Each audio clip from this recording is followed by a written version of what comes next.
أعوذ بالله من الشيطان الرجيم بسم الله الرحمن الرحيم। প্রিয় শিক্ষার্থী বন্ধুরা, আমি নজরুল ইসলাম শুরু করছি সাধারণ গণিত নবম ও দশম শ্রেণী।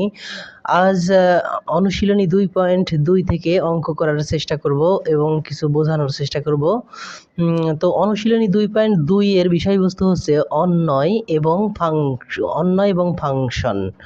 তো অন্বয় বলতে কি বোঝায় এবং ফাংশন বলতে কি বোঝায়, এই দুইটা বিষয় অবশ্যই শিক্ষার্থীদের জানা খুবই দরকার, কারণ একটা অধ্যায়ের নামই অন্বয় এবং ফাংশন। তো অন্বয় এবং ফাংশন সম্পর্কে কি অন্বয় ও ফাংশন বলতে কি বোঝায় এটা না জানলে অঙ্ক করে কোনো কিছু বোঝা যাবে না বা বুঝতে পারা যাবে না যে আসলে কি করলাম। তো এখন অন্বয় বলতে কি বোঝায় আমরা দেখি।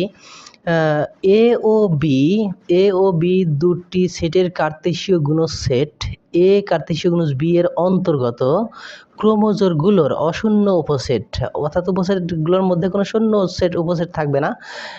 অশূন্য উপসেট আর কে এ সেট হতে বি বলতে এ কার্তেশীয় গুণজ বি।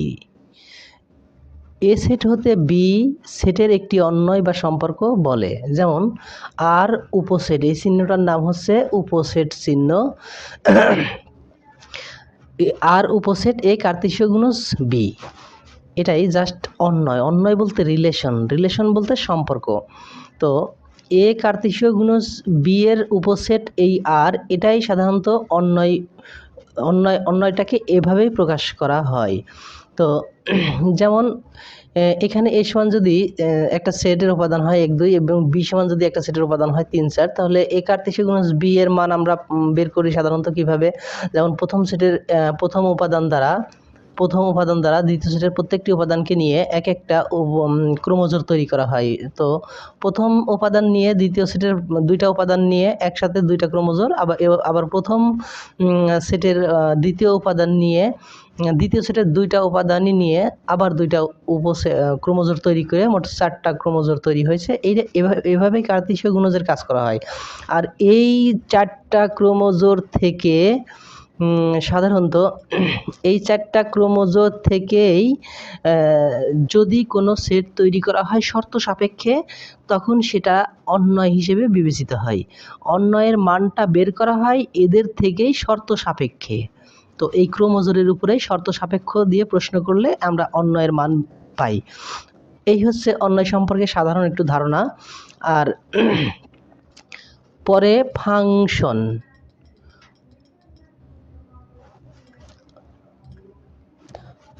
বলতে কি বোঝায়। ফাংশন হচ্ছে এক্স ও ওয়াই। ফাংশন বলতে নির্দিষ্ট কোনো কাজ বা নির্দিষ্ট কোনো ঘটনা ফাংশনের অর্থ।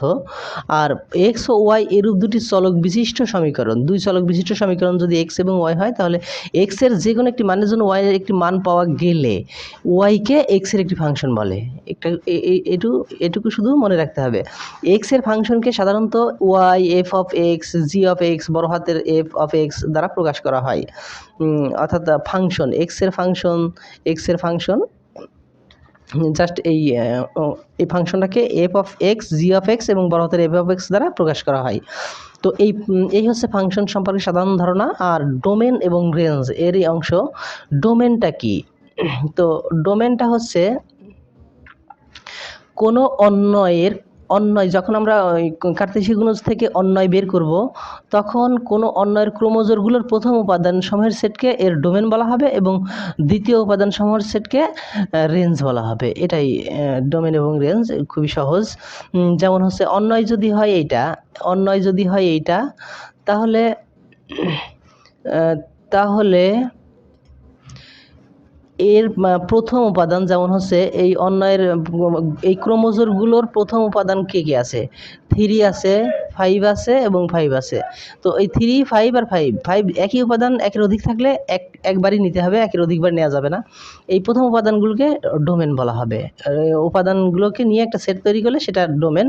এবং দ্বিতীয় উপাদান কে আছে? 4 7 এবং 8। এই 4 7 এবং 8 নিয়ে যে সেট তৈরি করা হয় সেটা হচ্ছে রেঞ্জ।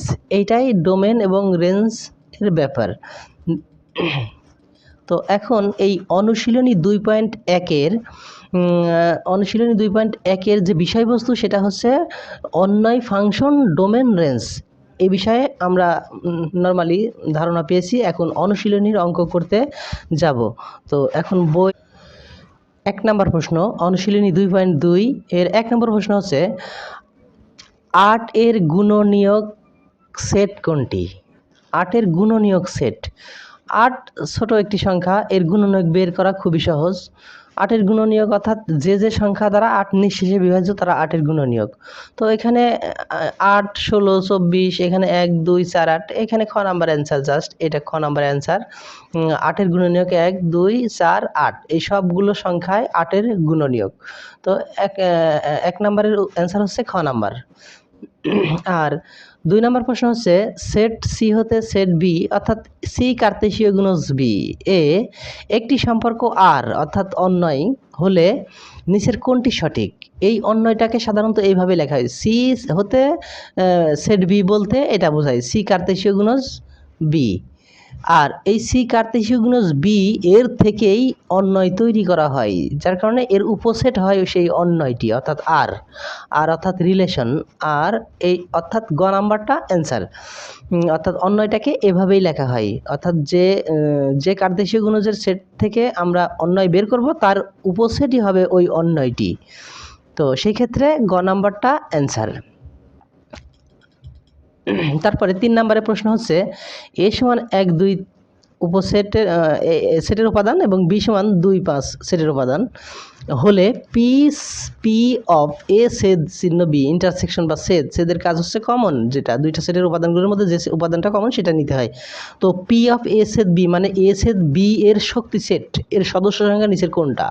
তো এখন এ সেট বি বলতে এ সেটের উপাদান এবং বি সেটের উপাদানের মধ্যে কমন দুইটা কমন কি উপাদান আছে? যেমন এ সেটের উপাদান হচ্ছে 2 আর বি সেটের উপাদান 2, একটা কমন, আর কোনো কমন উপাদান নাই। তো সেই ক্ষেত্রে এর উপাদান হচ্ছে অনলি একটা। তো সেই ক্ষেত্রে আরেকটু বোঝার বিষয় আছে, আমরা দেখি আরেকটু বিস্তারিত বোঝানোর চেষ্টা। এই যে এখানে এ সেট বি এর মান বের করা হয়েছে অনলি 2। তো যেহেতু কমন 2, দুইটা সেটের উপাদানের মধ্যেই একই উপাদান শুধুমাত্র 2 আছে, তাই 2 নেওয়া হলো। এখন এই এ সেট বি এর শক্তি সেট নির্ণয়, P of A set B বলতে এ সেট বি এর শক্তি সেট নির্ণয় করতে হবে। তো শক্তি সেট নির্ণয় করতে গেলে একটা মুখস্থ 2 মনে রাখতে হবে, মুখস্থ 2 তার পাওয়ারে এই যে যার শক্তি সেট নির্ণয় করব তার সেই সেটের উপাদান সংখ্যা নিতে হয়। এখানে উপাদান সংখ্যা অনলি একটাই উপাদান 2। তো এর সেই উপাদান সংখ্যা অর্থাৎ 1 পাওয়ারে 2 এর ওই মুখস্থ 2 এর পাওয়ারে দিতে হয়, দিয়ে তার মান আসে কত? তার মান 2 এর পাওয়ারে 1 থাকলে তার মান অবশ্যই 2 হয়। তো এই ক্ষেত্রে অর্থাৎ এ সেট বি এর শক্তি সেটের উপাদান তৈরি করতে হবে 2টা। তো 2টা, এখন এই সেটের উপাদান আছে অনলি একটা, শুধুমাত্র 2। তো 2 লিখে আরেকটা ফাঁকা সেট লিখলে শক্তি সেটের উপাদান 2টা উপাদান তৈরি হয়ে গেল। তো সেই ক্ষেত্রে এখানে বলছে P of A set B এর সদস্য সংখ্যা নিচের কোনটা? অবশ্যই 2টা বের করলাম, এই যে খ নাম্বার 2টা, এটাই অ্যান্সার। জাস্ট এরপরে নাম্বার 4 আছে প্রশ্ন নিচের কোনটি এক্স সদস্য এন বলতে ন্যাচারাল স্বাভাবিক সংখ্যা, এক্স এর মান হবে স্বাভাবিক সংখ্যা এর মধ্যে থেকে, আর যেটা হবে 13 থেকে বড় এক্স এর মান এবং 17 থেকে ছোট, আর কি হবে? এবং এক্স মৌলিক সংখ্যা হবে, অর্থাৎ এক্স এর মান 3টা শর্তের মধ্যে আবদ্ধ। এক্স এর মান হতে হবে স্বাভাবিক সংখ্যা, এক্স এর মান হতে হবে 13 থেকে 17 পর্যন্ত এর মাঝখানে, এবং এক্স এর মান হতে হবে মৌলিক সংখ্যা। সেই ক্ষেত্রে সেটটিকে তালিকা পদ্ধতিতে প্রকাশ করে, অর্থাৎ নিচের কোনটি তালিকা পদ্ধতিতে প্রকাশ করে এই সেটের? তো আমরা সাধারণত 13 থেকে 17 এর মাঝখানে কোনো মৌলিক সংখ্যা বাস্তবে আছে কিনা সেটা খেয়াল করি, যেহেতু এক্স এর মান মৌলিক সংখ্যাই হতে হবে। তো আসলে বাস্তবে হিসাব করতে গেলে দেখা যাচ্ছে 13 থেকে 17 এর মাঝখানে 14, 15 এবং 16 3টা সংখ্যা আছে, সেই 3টা সংখ্যা মৌলিক সংখ্যা একটাও নাই। সেই ক্ষেত্রে এটা একটি ফাঁকা সেট, যার সুতরাং 4-এর ক নাম্বার অ্যান্সার, যেটা ফাঁকা সেট। এই 4-এর ক ফাঁকা সেট অ্যান্সার। তো তারপরে 5 নাম্বার কি বলছে, এ সংযোগ B equal to A B C, অর্থাৎ ছোট হাতের এ বি সি সেটের উপাদান সবসময় ছোট হাতের অক্ষর হয় আর সেটগুলোকে বড় হাতের অক্ষর দিয়ে লিখতে হয়। যদি হয় তাহলে এই তিনটা অপশন আছে, 1 2 3, তিনটা অপশন আমরা আসলে সত্যতা যাচাই করতে হবে, এটা কতটুকু কোনটা ঠিক কোনটা বেঠিক। তো এখন 1 নাম্বার হচ্ছে A equal to A B আর B equal to A B C যদি হয় তাহলে এ সংযোগ বি ইকুয়াল টু কত হয় মান। সংযোগের কাজ কি, সংযোগের কাজ হচ্ছে সবগুলো উপাদান নিতে হয়, দুইটা সেটের মধ্যে থেকে সবগুলো উপাদান নিতে হয়, একটা উপাদান একবারের বেশি নিতে হয় না। তো এখানে দুইটা সেটের মধ্যে এ বি সি উপাদানগুলো আছে, সুতরাং একবার করে নিলে এ বি সি আসে, এটা সঠিক অ্যান্সার 1 নম্বরের ক্ষেত্রে। আবার 2 নম্বরের ক্ষেত্রে কি হয়, 2 নম্বরের ক্ষেত্রে এ সমান এ বি সি, বি সমান এ বি সি, এগুলো এ বি সি এর মধ্যেই সীমাবদ্ধ, সুতরাং তিনটাই এ বি সি নিতে হবে, এটাও উদ্দীপকের সাথে মিল রয়েছে। আবার 3 নম্বরের ক্ষেত্রে কি আছে, এ সমান এ বি এবং বি সমান সি, এখানেও তিনটাই নিতে হবে, যেহেতু সংযোগের কাজ সবগুলোই উপাদান নিতে হয়, একটা উপাদান একবারের বেশি নিতে হয় না, সেহেতু এ বি সি নিতে হবে, এটা উদ্দীপকের এ বি সি এর সাথে মিল রয়েছে, সুতরাং তিনটা অপশনেই সঠিক। তো সেই ক্ষেত্রে এই ঘ নাম্বারটা অ্যান্সার। তারপরে 6 নাম্বারটা আমরা খেয়াল করি, 6 নাম্বারটাতে কি আছে, প্রশ্ন আছে হচ্ছে এ ও বি দুইটি সসীম সেট। সসীম সেট বলতে আমরা বোঝাই যে সেটের উপাদান সংখ্যা নির্দিষ্ট করা থাকে, সেইগুলো সসীম সেট। তো সেই ক্ষেত্রে এখন সসীম সেট এটা উদ্দীপক, এটা জাস্ট উদ্দীপক দেওয়া হয়েছে আর তিনটা অপশন এখানেও দেওয়া হয়েছে, আমরা এইগুলো দেখি কোনটা সঠিক আর কোনটা ঠিক না। তো এ কার্তেশীয় গুণজ বি এর সেট গঠন পদ্ধতিটা আমরা সাধারণত এইভাবে লিখে থাকি, এইভাবে এ কার্তেশীয় গুণজ বি এর সেট গঠন পদ্ধতিটা এটাই মূলত সূত্র হিসেবে ব্যবহার করা হয়। যেমন কার্তেশীয় গুণজের যে আমরা রেজাল্ট পাই, অ্যান্সার পাই, অর্থাৎ এ যদি একটা সেট হয় আর বি যদি একটা সেট হয়, যার উপাদান যে কটাই থাকুক, এখানে একটা দুইটা বা তিনটা থাকতে পারে, এখানেও বি সেটের উপাদান 2-3টা থাকতে পারে।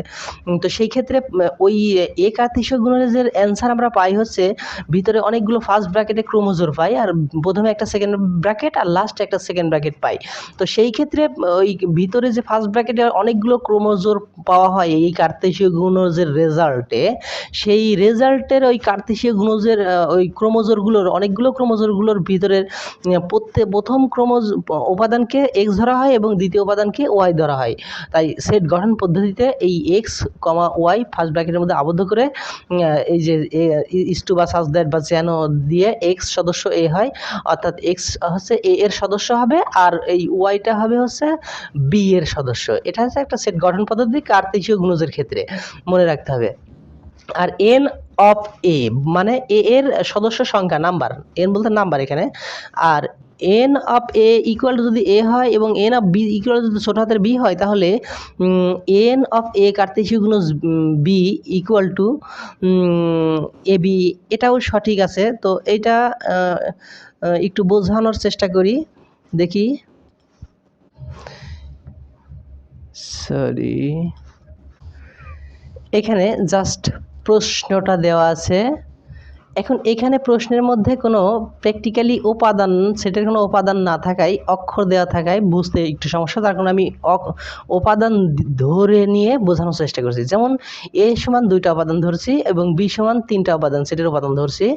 তো এখন এন অফ এ বলতে বোঝায় এ এর উপাদান সংখ্যা, তাহলে এ এর উপাদান সংখ্যা এখানে 1টা 2টা, এই 2টা, অর্থাৎ এন অফ এ বলতে 2 দিলাম। আর এন অফ বি বলতে বোঝায় বি এর উপাদান সংখ্যা, এখানে বি এর উপাদান সংখ্যা এই যে 3টা, এখানে 3টা, তাই বি এর উপাদান সংখ্যা আমরা এখানে 3টা দিলাম, অর্থাৎ এই 3টা এন অফ বি। তো এখন এ কার্তেশীয় গুণজ বি এর ক্ষেত্রে আমরা কি বের করতে পারি, শুধুমাত্র এ কার্তেশীয় গুণজ বি এর মান বের করি। এই যে এখানে এ সমান যেটা ধরছি, এবার বি সমান এটা ধরছি, কার্তেশীয় গুণজের রেজাল্ট পাইছি এটা। তো সরি, এখানে কার্তেশীয় গুণজ এ কার্তেশীয় গুণজ বি এর রেজাল্ট পাইলাম এইটা। তো এখন এর উপাদান সংখ্যা, এর যে ক্রোমোজোরের উপাদান সেটা 6টা উপাদান এখানে পাইছি আমরা জাস্ট। তো সেই ক্ষেত্রে এন অফ এ কার্তেশীয় গুণজ বি এর উপাদান 6টা প্র্যাকটিক্যালি পাইছি, এবং প্রশ্নের যে শর্ত এন অফ এ বলতে এ আর এন অফ বি বলতে বি, আমার ধরার হিসাবে এন অফ এ বলতে 2 আর এন অফ বি বলতে 3। তো সেই ক্ষেত্রে এ আর বির গুণফল এ বি, আমার ধরা হিসেবে 2 এবং 3-এর গুণফল 6। তো প্র্যাকটিক্যালি আমরা এই কার্তেশীয় গুণজের ক্রোমোজোমের উপাদান সংখ্যাও পাইছি 6টা এখানে, আবার এখানে n অফ a কার্তেশীয় গুণজ b এর উপাদান সংখ্যাও 6। সেই ক্ষেত্রে অবশ্যই এইটা সঠিক। তাহলে 6-এর 2 নম্বর অপশনটাও ঠিক আছে, 1 নম্বর অপশনটাও ঠিক আছে। 3 নম্বর অপশনটা বলছে এ কার্তেশীয় গুণজ বি এর প্রতিটি সদস্য একটি ক্রোমোজোম, এটা অবশ্যই বাস্তব এবং সঠিক, অর্থাৎ 6-এর ক্ষেত্রেও 3টা প্রশ্নের অ্যান্সারই ঠিক আছে, অর্থাৎ অ্যান্সার ঘ নাম্বার। এরপর 7 নম্বরে একটি উদ্দীপক দেওয়া আছে। উদ্দীপক এ ইকুয়াল টু 6 থেকে শুরু করে 13 পর্যন্ত ক্রমিক সংখ্যা এক করে বৃদ্ধি পেয়ে 13 পর্যন্ত গিয়েছে। তো সেই ক্ষেত্রে 7 এবং 7 থেকে 9 নম্বর প্রশ্নগুলোর উত্তর দিতে বলছে। 7, 8, 9 এই 3টা প্রশ্নের উত্তর দিতে হবে এই উদ্দীপকটা থেকে। তো এই উদ্দীপকটা থেকে 7 নাম্বার এর প্রশ্নটা খেয়াল করি একটু। এ সেটের সঠিক প্রকাশ কোনটা? এ সেটটা এখানে 6 থেকে 13 পর্যন্ত ক্রমিক সংখ্যা। তো সেই ক্ষেত্রে এখানে প্রথমটার সাথে একটু যাচাই করি শর্তের সাথে মিল হয় কিনা। তো এখানে 6 থেকে বড় x এর মান, আসলে x এর মান তো 6 থেকে বড় হবে না, এখানে 6 থেকেই শুরু হয়েছে, সুতরাং এটা গ্রহণযোগ্য না। এখানে 6 থেকে বড় বা 6-এর সমান এইটা ঠিক আছে, কিন্তু এইটা ঠিক আছে কিনা দেখি। এখানে বলছে 13 থেকে ছোট x এর মান, তাহলে এটা অবশ্যই 13 থেকে ছোট না, এখানে 13 আছে, যেহেতু 13 থেকে ছোট না, সেই ক্ষেত্রে এটাও গ্রহণযোগ্য না। গ নাম্বারে আছে এখানে 6 থেকে x এর মান বড় বা 6-এর সমান, অর্থাৎ স্মলার ইকুয়াল মানে বড় বা সমান এক্সটা 6 থেকে। আবার 13 থেকে ছোট বা 13 এর সমান, অর্থাৎ স্মলার ইকুয়াল। সেই ক্ষেত্রে এই শর্তের সাথে উদ্দীপকের শর্ত মিলে যায়, যে কারণে অ্যান্সারটা হয় গ নাম্বার। তারপরে 8 নাম্বার এ সেটের মৌলিক সংখ্যাগুলোর সেট কোনটি? এ সেটের মৌলিক সংখ্যা, এ সেটের উপাদানগুলো হচ্ছে 6 থেকে 13 পর্যন্ত, এর মধ্যে মৌলিক সংখ্যা কোনটা? মৌলিক সংখ্যা 7, 11 এবং 13। সুতরাং 7, 11 এবং 13, এই যে এইটা 7, 11 এবং 13 গ নাম্বারটা অ্যান্সার। 9 নাম্বারটা কি আছে? এ সেটের 3 এর গুণিতকগুলোর সেট কোনটা? 3 এর গুণিতকের সেট, এটা 3 এর গুণিতকের সেট ঠিক আছে, এটা 3 এর গুণিতকের সেট না, এটা 11 3 এর গুণিতক হয় না। 3 এর সাথে 1, 2, 3, 4 গুণ করে গুণ ফলগুলো যা পাওয়া যাবে সেটা হচ্ছে 3 এর গুণিতক। তো এটা সেই হিসাবে 11 কোনো কিছুর সাথে 3 এর গুণ করলে 11 রেজাল্ট আসে না, যার কারণে এটা 3 এর গুণিতক না, এটা 3 এর গুণিতক না। এটাও 3 এর গুণিতক, অর্থাৎ 3 এর সাথে 3 গুণ করলে 3 3 9, 3 এর সাথে 4 গুণ করলে 3 4 12, অর্থাৎ 9ও 3 এর গুণিতক, 12ও 3 এর গুণিতক। এখানে ঘ নাম্বারটা এইটা, এখানে 3টা উপাদান আছে সেটের। 6 3 এর সাথে 2 এর গুণ করলে 3 দুগুণে 6, 3 এর গুণিতক। 3 এর সাথে 3 গুণলে 3 3 9, 3 এর গুণিতক। আবার 3 এর সাথে 4 গুণ করলে 3 4 12, এটাও 3 এর গুণিতক। সুতরাং এখানে সর্বোচ্চ গুণিতকটাই আমরা গ্রহণ করব, অর্থাৎ অ্যান্সার করব ঘ নাম্বারটা। এখানে সবচেয়ে বেশি গুণিতক আছে, যার কারণে এই ঘ নাম্বারটাই অ্যান্সার হবে। প্রিয় শিক্ষার্থী বন্ধুরা, আজ এ পর্যন্তই, আবার দেখা হবে পরবর্তী ভিডিওতে। আর সবশেষে সবার কাছে আমার রিকোয়েস্ট, আমার ভিডিওটি যদি ভালো লাগে তাহলে সবাই সবার কাছে আমার রিকোয়েস্ট, আমার চ্যানেলটি সাবস্ক্রাইব করবে এবং আমার এই ভিডিওটি লাইক, কমেন্ট এবং শেয়ার করবে। ধন্যবাদ সবাইকে।